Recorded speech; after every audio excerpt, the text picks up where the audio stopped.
प्यारे विद्यार्थियों, और अच्छे समझ लीजिएगा क्योंकि थर्ड सेमेस्टर के लिए ज्योग्राफी में है मानसून। यहाँ पर शानदार इंपॉर्टेंट रह सकता है कि मानसून की उत्पत्ति के बारे में बताइए, तो ये बहुत ही शानदार नोट्स के जरिए आपको समझाने की कोशिश कर रहा हूँ। देखिए, भारतीय मानसून ज्योग्राफी के अंतर्गत, तो मानसून भारतीय जलवायु पूर्ण रूप से मानसूनी पवनों पर निर्भर है, क्योंकि मानसूनी कृषि भी जुआ भी तो कह सकते हैं।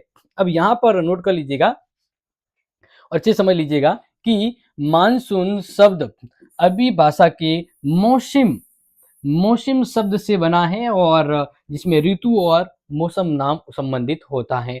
आगे यहाँ पर समझ लीजिएगा कि भारतीय मानसून के संबंध में हेली का क्या मत है। भारतीय मानसून के संबंध में ये जो वायु दिशाएं जो यहाँ पर बताती है, उसके बारे में हेली कहते हैं कि यह एक वृद्ध समुद्री व स्थलीय समीर है। क्या भारत की जलवायु मानसून के बारे में कि क्या है, भारतीय मानसून समुद्री एवं स्थलीय समीर है, हवा है, जिसमें 6 महीने मध्य मई से मध्य नवंबर तक वायु समुद्र से स्थल की ओर और शेष अगले 6 महीने प्यारे विद्यार्थियों वायु जो है वो स्थल से समुद्र की ओर प्रवाहित होती है। इस वजह से 6 महीने इधर से प्रवाह होती है और 6 महीने इस प्रकार प्रवाह होती है। तो ये जो है ना इसी के अंतर्गत, परंतु वास्तव में देखा जाए तो इसमें मानसून की उत्पत्ति प्रक्रिया अत्यंत जटिल है, क्योंकि हमें ये डिक्लेयर नहीं हो पाता है कि मानसून जो है वो किस ओर से करवट ले रहा है, किस ओर परिवर्तित होता है। तो मानसून की उत्पत्ति के बारे में थोड़ा ये कठिन भी रहता है, लेकिन यहाँ पर समझिएगा कि मानसून की उत्पत्ति एवं उसकी क्रियाविधि को समझने में हम कुछ इंपोर्टेंट संकल्पनाओं को लेंगे, जिससे ये और इजी हो जाएगा। क्लियर? देखिए, तापीय संकल्पना बेकर और स्टेम के अनुसार सूर्य जब उत्तरायण होता है ना प्यारे विद्यार्थियों, सूर्य जब उत्तरायण होता है तब भारतीय उपमहाद्वीप में तेजी से उपमहाद्वीप बहुत तेजी से गर्म हो जाता है और निम्न भार का निर्माण होता है, वायुदाब निम्न हो जाता है, जिसका जो केंद्र है ना वो केंद्र उत्तर पश्चिमी की ओर हो जाता है। एक तो ये उत्पत्ति का कारण बता रहे, जिसके अंतर्गत ये भी कह रहे हैं कि ग्रीष्म काल में अत्यधिक सूर्य ताप के कारण स्थल भाग न्यून वायुदाब का केंद्र बन जाता है, तब सागरों की ओर से स्थल की ओर पवनें चलती हैं, जिन्हें ग्रीष्मकालीन मानसून कहा जाता है। तो ये बड़ा इंपॉर्टेंट है, ग्रीष्मकालीन मानसून की उत्पत्ति के बारे में यहाँ पर ये जो पहली संकल्पना दी है ना, तापीय संकल्पना, जो किसने दी है, बेकर और स्टेम ने, वो कॉपी में नोट डाउन कर लीजिएगा, वेरी वेरी मोस्ट हो जाती है। इसी तरह से इसके विपरीत यानी कहने का मतलब है कि ये कह रहे जब सूर्य दक्षिणायन होता है, जब सूर्य उसके उल्टा दक्षिणायन होगा, तब ग्रीष्म काल में क्या होगा, अत्यधिक ताप की जगह, मतलब वो सर्द वाला हो गया ना, तो इस तरह से सूर्य ताप के कारण स्थल भाग अधिक वायुदाब का होगा, क्योंकि अपोजिट की बात हो रही है। तो यहाँ पर ग्रीष्मकालीन मानसून को समझ लीजिएगा। आगे बात करते हैं नेक्स्ट यहाँ पर, तो समझ लीजिए अब भारतीय मानसून की उत्पत्ति के बारे में दूसरी संकल्पना जो आपको समझा देता हूं, उसे नोट कर लीजिएगा यहाँ पर और जान लीजिएगा। देखिए, फ्लॉम और मौदे के अनुसार, ये संकल्पना किसने दी है, फ्लॉम मौदे, मानसूनी पवनों की उत्पत्ति वायु दाब एवं पवन पेटियों के स्थानांतरण के कारण होती है। वायु दाब और पवन पेटियों के स्थानांतरण के कारण क्या है, मानसून का उत्पन्न होता है। अब इसके संबंध में समझिए कि विषुवत रेखा के निकट व्यापारिक पवनों के मिलने से, विषुवत रेखा के निकट व्यापारिक पवनों के मिलने से अभिसरण उत्पन्न होता है, अतः उष्मा कटिबंधीय अभिसरण कहते हैं। इसे क्या कहेंगे, उष्ण कटिबंधीय अभिसरण कहेंगे। अब आगे नोट कर लेना इसकी उत्तरी सीमा के बारे में।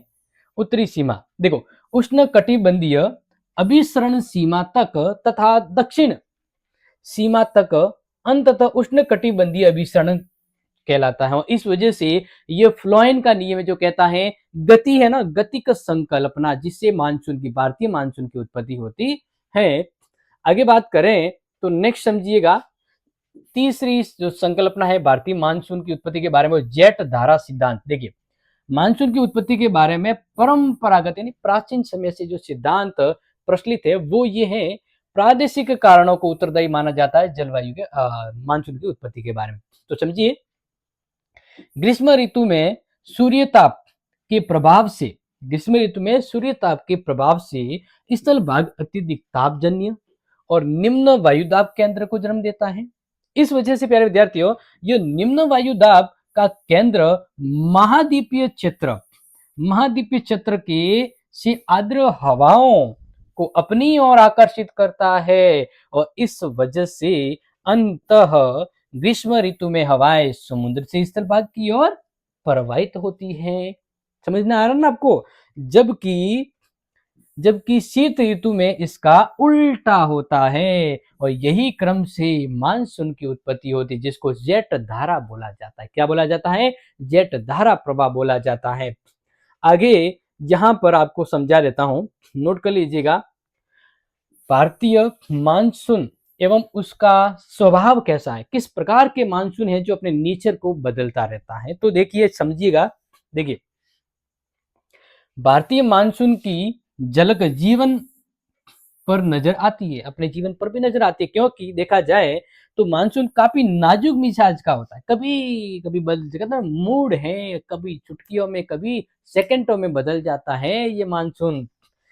कभी कभी सूखा पड़ जाता है तो कभी कभी बाढ़ आ जाती है। आप राजस्थान रोड देखो, इतना सूखा और कभी कभी तो इतनी भयंकर बाढ़ आ जाती है कि फिर पता नहीं लगता कि हम समुद्र में हैं, गोते खा रहे हैं। इस तरह से मानसून का विवर्तन और वापसी पहला समझिएगा। मानसून के पीछे हटने की हम विवर्तन करते हैं। एग्जाम में आ जाएगा, मानसून का विवर्तन मतलब मानसून आता है उसके अपोजिट जब मानसून वापस लौटता है ना, उसको क्या कहते हैं? हटने को विवर्तन कहा जाता है। इसी तरह से विवर्तन का जो समय है, एग्जाम के लिए मोस्ट इंपोर्टेंट, नोट कर लेना, मध्य सितंबर से दिसंबर तक भारत के महाद्वीप से मानसून जो है वो लौट जाता है, मतलब बारिश से वो लौट जाती है। ठीक है।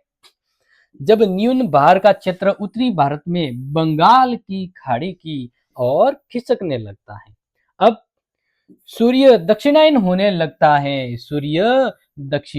लगता है तो मानसून की वापसी उत्तर पश्चिम से होती है। लेकिन मानसून वापस भारत में कब एंट्री करता है? जब शुरू में, तो नोट करना, जब सूर्य दक्षिणायन होने लगता है। मानसून की वापसी उत्तर पश्चिमी में भारत से 15 सितंबर के आसपास होती है, यानी बारिश का मौसम 15 सितंबर से दक्षिण भारत में। ओके। और इसका विवर्तन जो होता है वो 1 से 15 दिसंबर तक वापसी हो जाता है। उस समय तक कुछ भागों में मानसूनी वर्षा होती है। ये मानसून का स्वभाव बता रहा हूं कि किस प्रकार से भारत में मानसून आता है और जाता है। बंगाल की खाड़ी में उष्ण कटिबंधीय चक्रवातों का, यानी तूफान वगैरह जो आते हैं ना, वो भारतीय इस मानसून की प्रकृति का ही कारण होता है। ठीक है। तो प्यारे विद्यार्थियों, आज हमने ये बताया, आपको सबसे पहले बता देता हूं कि भारत में जो मानसून है, इस मानसून की उत्पत्ति किन किन सिद्धांतों के जरिए होती है वो शॉर्ट में समझाया। और भारत में मानसून, ठीक है ना, भारत में मानसून की बात करें कि भारत में मानसून की उत्पत्ति कैसे होती है, और दूसरा कि ये जो मानसून है उसका कैसा स्वभाव है। प्रश्न एग्जाम में आता है कि भारत के मानसून का विवर्तन समय क्या है, विवर्तन क्या कहलाता है, तो वो आप नोट कर लीजिएगा। ठीक है। तो आज की ये शॉर्ट इंपॉर्टेंट ही क्लास है, टॉपिक वाइज टॉपिक स्टूडेंट की डिमांड आई थी। अभी हमारे मी एंड मैं डू क्लास 2.0 वर्जन में आपको क्लास देखने को मिलेगी, ये और इसकी आगे वाली। तो अपने दोस्तों को, कॉलेज, एवरीथिंग सबको शेयर कर लेना ताकि कोई भी मिस न रहे। इंपोर्टेंट क्लास को लेकर मिलते हैं अगली इंपोर्टेंट क्लास में। तब तक के लिए टेक केयर। जय हिंद, जय भारत।